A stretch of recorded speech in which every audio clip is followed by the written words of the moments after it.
Bonjour à tous. Alors aujourd'hui on va faire une vidéo un peu spéciale en cette fin d'année.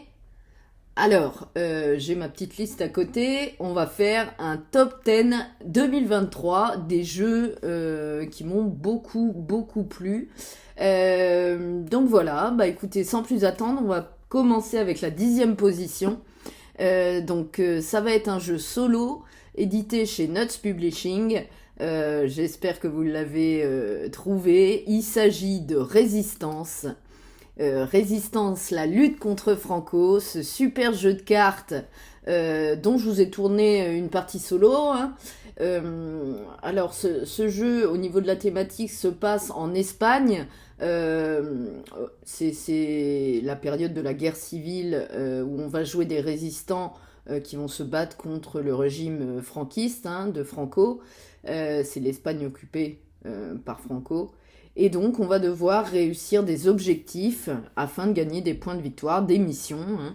Je vous montre ça un peu plus près. Pardon. Donc, vous voyez, par exemple, cette mission nous rapportera un point de victoire si on réussit, si on l'a réussi. Celle-ci également, celle-ci 2 points et celle-ci 2 points. Ce que j'aime dans le jeu, c'est qu'il n'est pas simple du tout. C'est vraiment à pas mettre dans toutes les mains. Hein. Il est très au niveau du gameplay, il est vraiment très inspiré, je trouve, très original. En plus, les illustrations, comme vous le voyez, sont super sympas et ça fait plaisir, quoi. En plus, je pense qu'il va ouvrir une petite gamme chez Nuts, de par le format de la boîte, les illustrations. Parce que j'ai cru voir qu'en 2024, on va avoir un jeu typique de joueurs, The Hunt, qui aura exactement le même genre d'illustration et le même format de boîte. Et j'ai vu que... Alors j'espère qu'il sortira en France, j'ai pas l'info officielle, donc prenez pas ça pour un acquis. Le jeu Witchcraft, je crois, qui est sorti aux États-Unis. Je suis pas trop sûre, mais je pense que c'est ça. L'année dernière, sur le thème un peu d'Halloween. Et pareil, même format de boîte, même pas de graphique. Donc je trouve ça excellent. Donc déjà, The Hunt, c'est sûr que je me le procurerai début d'année prochaine. Et en espérant que Witchcraft sera édité en France. Voilà, donc ma 10e position, il s'agissait du jeu Résistance, la lutte contre Franco chez Nuts Publishing, dans la catégorie expert. Alors ensuite, on va trouver à la 9e position, à nouveau un jeu de chez Nuts, hein, un jeu 2 joueurs, ou 4 joueurs d'ailleurs, mais moi je l'ai joué qu'à 2 avec Théo, hein. Il s'agit, alors attendez, j'essaie de vous le trouver dans mes vidéos, je pense que je vais faire comme ça va être plus simple, voilà. Il s'agit de la guerre de l'anneau, bon une petite pub, hein, désolé, la guerre de l'anneau, le jeu de cartes, pour les amoureux de l'univers de Tolkien, je pense que ce jeu est très à propos, et puis de par comment, la thématique très forte, je pense que ça va vous intéresser. Le gameplay est sympa, c'est la même chose. Bon, par contre, ça me saoule un peu les pubs, là, mais bon, qu'importe, hein, ça va finir à un moment donné.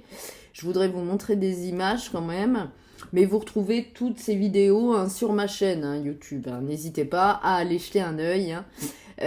Donc voilà, donc le jeu, la guerre de l'anneau, le jeu de cartes. Donc vous avez des objectifs pareils à atteindre. Comment? Donc vous avez ici des lieux et ici des batailles à remporter qui vous font gagner des points de victoire, bien entendu. Donc un joueur joue la communauté de l'anneau et l'autre joueur joue les forces de l'ombre hein, avec Sauron, les Nazgûl, etc. Ici, moi, je jouais donc la communauté de l'anneau avec Frodon, Sam Gamgee, enfin voilà, tous les héros, Gandalf, enfin voilà. Et Théo, lui, jouait l'ombre avec Sauron, les Nazgûl et tout ce qui s'ensuit. Hein. Donc voilà. voyez ici un Nazgûl d'ailleurs. Et donc ce jeu, voilà, au niveau de sa thématique très ressentie et très agréable à jouer. C'est pas un simple jeu de cartes, parce que moi je sais que dans nos premières parties, on avait fait une grosse erreur de règles. D'ailleurs, la première vidéo découverte de ce jeu sur la chaîne, on l'avait fait, l'erreur. Et c'est pourquoi on a retourné cette vidéo-là pour remédier à ça et que vous ayez une partie filmée correcte. Donc voilà, donc ça c'était mon top 9, la guerre de l'anneau, le jeu de cartes.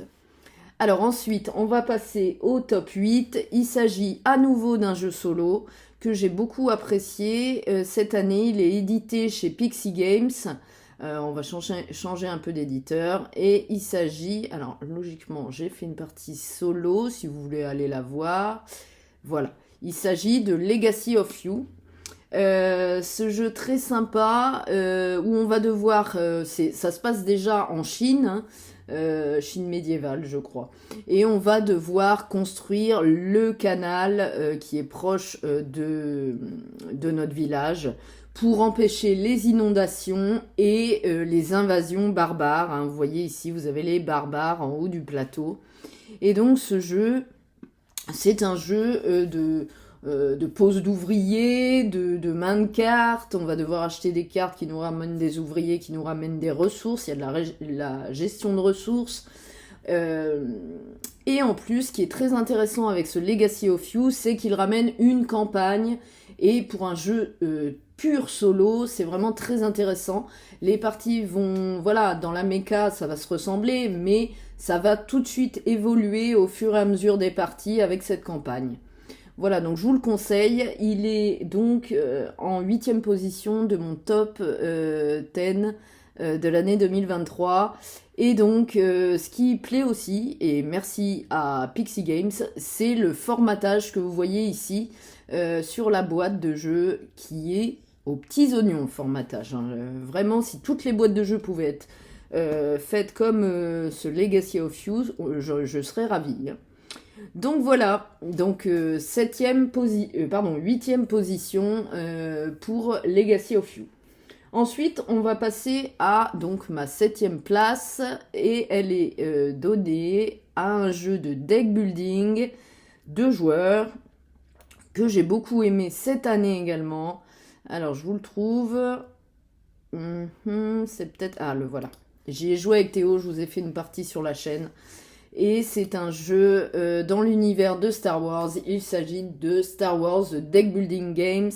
Et donc ce jeu est vraiment très cool, déjà de par sa thématique. Moi j'aime bien Star Wars. Et puis il a une manière originale de gérer la rivière de cartes avec des cartes face aux joueurs et face à l'adversaire. Ça dépend. On joue soit l'Alliance Rebelle, soit l'Empire. Là, Théo jouait l'Empire, moi l'Alliance Rebelle. On a également une petite piste de la Force ici, qui nous ramène des bonus hein, également. Et donc, moi, je trouve ce jeu de deck building un petit peu... Enfin, pour rentrer dans le deck building, c'est plutôt sympa et très original. C'est pour ça que je l'ai mis à la 7e position de mon classement. Voilà. Ensuite, donc en 6e place, on va retrouver un jeu pareil qui a fait beaucoup de bruit début 2023, je crois. Ça fait quelques temps, du coup, qu'il était sorti. Alors, attendez, je vais essayer de vous le trouver. Pareil, j'ai tourné une partie solo. Bon, par contre, ma partie solo sur la chaîne est pas tout à fait correcte dans l'intégralité des règles. Mais j'en retournerai une forcément parce que ce jeu est très très bon. Vous pouvez y jouer d'ailleurs également sur la plateforme de jeu en ligne Board Game Arena. Il s'agit de Earth. Ce jeu très sympa sur la planète. Donc vous allez avoir des objectifs ici, là en haut du plateau. qui vont vous donner des points de victoire. Vous allez créer... Alors, je vais vous montrer plus avancé la vidéo, ça va être mieux. Vous allez créer votre écosystème sur la droite, là, moi on le voit ici, où vous allez pouvoir mettre des petits cubes qui vont vous rapporter des points de victoire, les cartes vont vous rapporter des points de victoire, les petits arbres avec leur canopée vont vous rapporter des points de victoire, les manières dont vous disposez vos cartes vont vous en rapporter également. C'est vraiment un jeu très riche, en plus avec une diversité de cartes très impressionnante. Vraiment beaucoup de cartes dans ce jeu. Il y a du matos. Ensuite, vous avez un mode solo qui est tout à fait sympa. Pas trop compliqué à prendre en main. Et ça fait plaisir. Parce que quand on commence à avoir une IA assez dure à comprendre, généralement, ça nous gâche un petit peu le jeu. Enfin, je sais que moi, ça me fait cet effet-là. Donc là, voilà, ce jeu Earth, édité chez Lucky the Games, je vous l'ai pas dit, est vraiment très sympa, que ce soit en solo ou en multijoueur. Hein. N'hésitez pas, il n'y a pas que pour le solo qu'il est très bien. Voilà. Donc c'était là, alors 10, 9, 8, 7, 6e place. Je ne sais plus où j'en suis. Ensuite, on va passer donc à la 5e place. Et donc en 5e place, pareil, je vais sûrement vous tourner une partie 2 joueurs sur la chaîne avec Théo. Mais pour l'instant, j'avais tourné un solo où j'ai dû faire quelques erreurs. Mais c'était pas le solo officiel. En plus, c'est un solo qui a été proposé par Vincent de la chaîne La Ludothèque de Vincent et Mister Lou. Merci à lui hein, pour ce solo. Il s'agit du jeu Ancient Knowledge chez Yellow dans la catégorie expert. Donc c'est un jeu sympa de cartes, de civilisation, où on apprend des choses en plus en jouant, et avec une mécanique de temps qui passe, qui est vraiment très bonne, avec des objectifs à atteindre, qui ramènent des points de victoire. Vraiment, ce jeu est sympa, on peut construire des artefacts, construire des monuments, nos cartes à un moment donné, au fur et à mesure du temps, tombent en déclin. On aura des effets qui peuvent apparaître grâce à ça. Enfin, il y a pas mal de réflexion dans le jeu, mais en même temps, il y a du hasard de pioche. Enfin, c'est vraiment très sympa. Je vous invite à le découvrir. Alors, en solo, je sais que le solo va arriver en 2024 avec l'extension. C'est le solo officiel qui va arriver. Là, c'est le solo de Vincent. Et j'ai hâte de découvrir ce solo et l'extension de ce jeu. Voilà, donc ça, c'était ma 5e position, Ancient Knowledge, chez Yellow Expert. Ok, ensuite, la 4e position, j'ai mis un jeu que j'ai tourné il n'y a pas très longtemps, en solo, c'est donc ce jeu Planet Unknown. Alors, je vais vous avancer la vidéo, pareil. Voilà. Donc là, on va devoir terraformer un petit peu notre planète. Vous avez du beau matos. Par contre, ils ont mis un espèce de camembert qui met les tuiles tranquillement rangées dedans. Mais le problème, c'est qu'ils n'ont pas mis de couvercle. Ça, c'est un petit peu chiant dans la boîte. Mais sinon... voilà, le matos est très bon quand même. Donc voilà, on va avoir plusieurs pistes. La piste de civilisation, la piste eau, la piste plante, là, les petits rovers. Je m'en étouffe. Et la piste ici, technologie. Qui vont vous amener des bonus.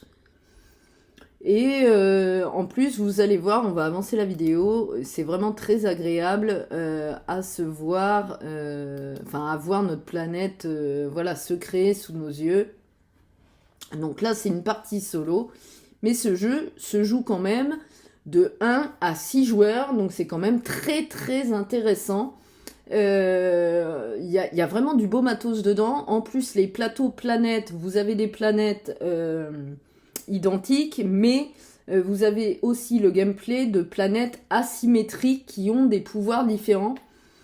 Et ça amène une rejouabilité de folie. Donc je vous conseille vraiment ce jeu. Moi, il m'a beaucoup plu. Donc il est édité chez Ori Games. Des parties d'environ 1 heure et de 1 à 6 joueurs à partir de 10 ans. Donc vous pouvez y jouer également avec vos enfants, c'est plutôt sympa. Donc c'était ma 1, 2, 3, 4, 5e, non pardon, 4e position. Je ne sais plus, je suis perdue dans les positions. Ok. Alors ensuite, on va passer du coup au podium, hein, déjà, la 3e position. Et donc, c'est un jeu que j'ai beaucoup apprécié. C'est un jeu familial, je dirais, mais avec un matos de folie. Et je l'ai vraiment beaucoup aimé cette année. Je trouve que c'est un jeu qui permet de faire découvrir les jeux de société aux non-joueurs. Et c'est vraiment très cool. Un matos super sympa. Et il s'agit... alors, je vais mettre celle-ci, on va mieux voir. Du jeu Sur les traces de Darwin. Alors on a une petite pub, hop, voilà. Sur les traces de Darwin, et ce jeu pour moi est splendide. Au niveau de la mécanique, avec le petit bateau qui tourne autour de la piste ici, qui permet d'aller chercher les tuiles, ici, voilà, vous voyez le petit bateau qui s'appelle le Beagle. Voilà, qui permet d'aller chercher des tuiles qu'on doit déposer sur notre carnet. On aura des objectifs de fin de partie ici. Enfin voilà, ça va scorer un peu dans tous les sens, mais en même temps, c'est des parties plutôt courtes. Et regardez-moi les illustrations très sympas de ce jeu. J'ai vraiment beaucoup aimé. Et en plus, le mode solo est très sympa. Pas compliqué du tout. J'ai vraiment beaucoup apprécié ce Sur les traces de Darwin. J'ai vu que l'année prochaine allait sortir Sur les traces de Marie Curie, toujours édité chez Sorry We Are French. Et donc ce jeu, je l'attends également beaucoup. S'il est aussi bon que Darwin, là, et ben banco, hein. Moi je l'achète volontiers. Vraiment chapeau. En plus, le formatage dans la boîte est tout basique, mais il fait très bien l'affaire. Donc, vraiment très belle édition pour ce jeu. Et donc, il est sur le podium à la 3e place de mon top 10 de l'année. Voilà, sur les traces de Darwin. Alors ensuite, médaille d'argent. C'est parti, médaille d'argent. C'est un jeu tout récent que j'ai acheté.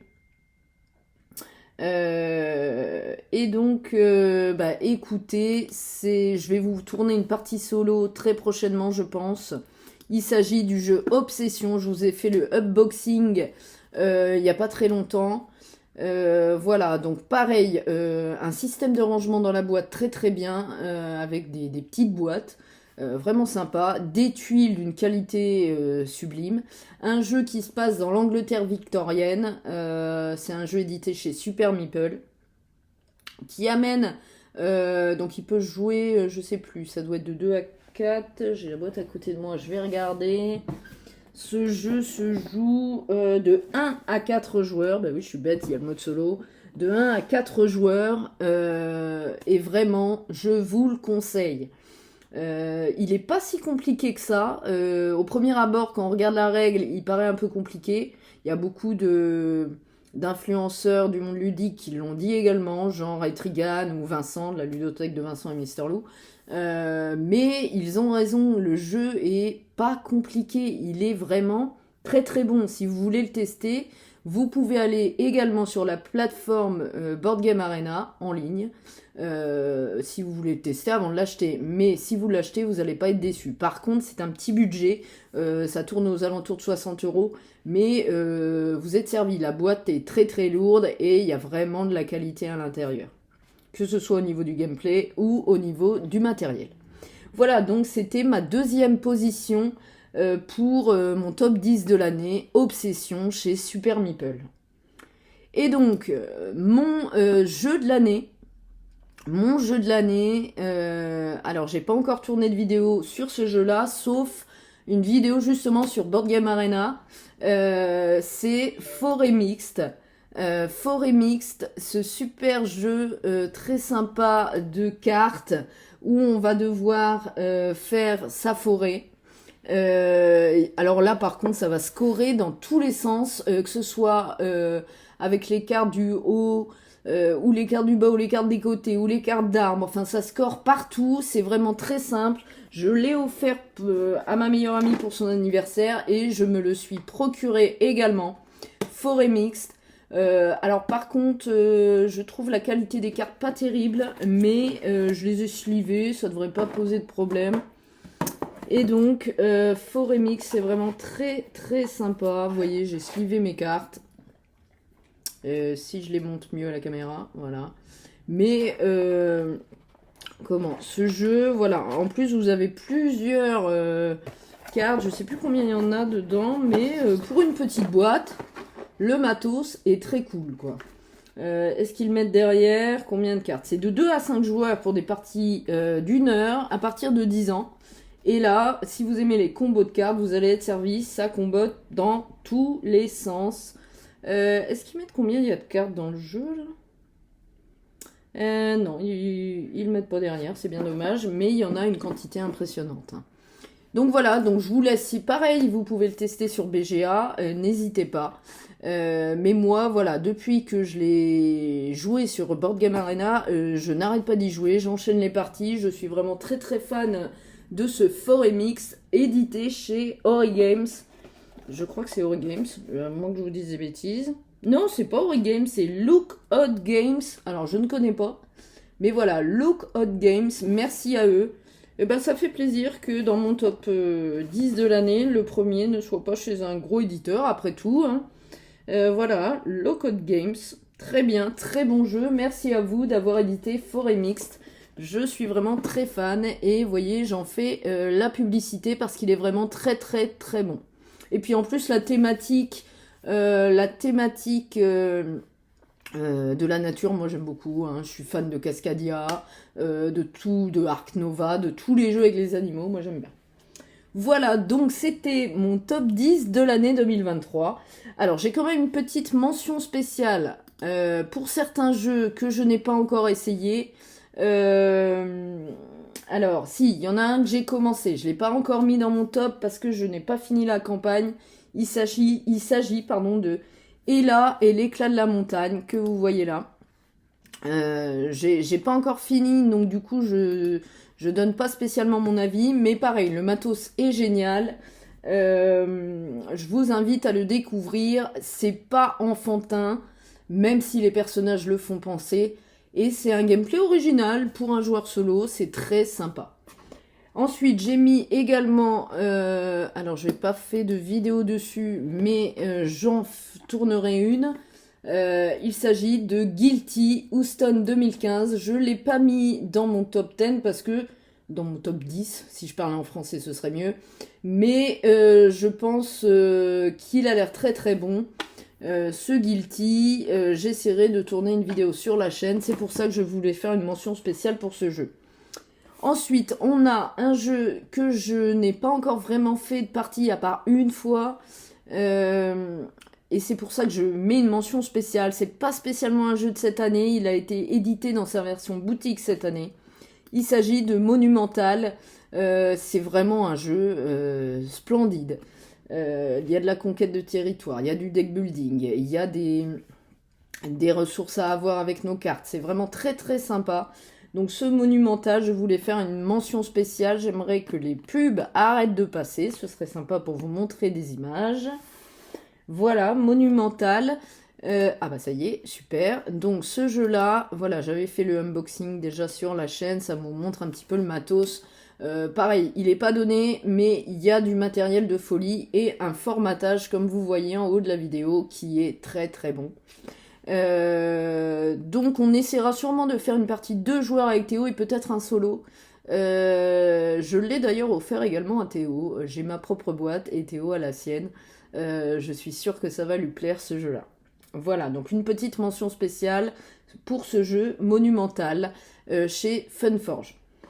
Et la dernière petite mention spéciale que je voulais faire, c'est un jeu de cartes à collectionner qui est sorti cette année. On parle que de ça.